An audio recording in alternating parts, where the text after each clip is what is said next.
Kad būtum laimingas, neužtenka tik nustoti daryti ar gauti blogus dalykus. Reikia pradėti daryti ir gauti gerus dalykus.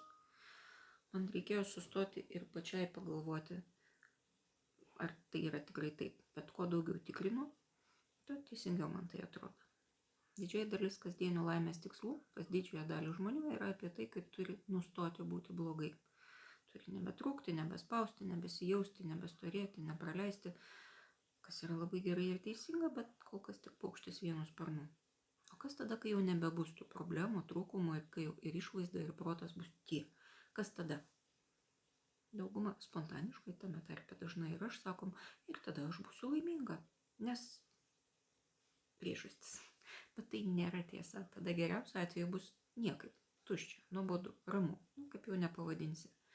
Tuštuma tuščia nebūna, todėl ją būtinai kažkas norės apgyvendinti. Ir jei geresnių kandidatų nebus, ten vėl apsigyvens visų problemų apibrėžimai. Mes vėl ieškosim laimės už kokio nors trūkumo horizonto.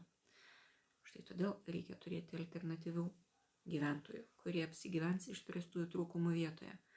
Todėl visada gera mintis turėti laimingo gyvenimo veiksnių ir priežasčių sąrašą. Ką tada darysim konkrečiai? Miegosim, valgysim, sportuosim, skaitysim, tapysim, keliausim. Kur konkrečiai? Kaip, kada ir su kuo? O gal kartais niekas netrukdo to daryti ir dabar? Taip, imkim lapą, nes penktadienis. Kairėje surašykim viską, kas turėtų dingti iš mūsų gyvenimo, kad mūsų ištiktų laimė. O kitoje pusėje viską, kas turi atsirasti mūsų gyvenime, kad mūsų ištiktų laimė. Ar tie du sąrašai subalansuoti? Ar jie realistiški? Ar yra kažkas, ką galima pradėti jau dabar? Tai tada pradėkim. Būkim laimingi. Taikos ir ramybės.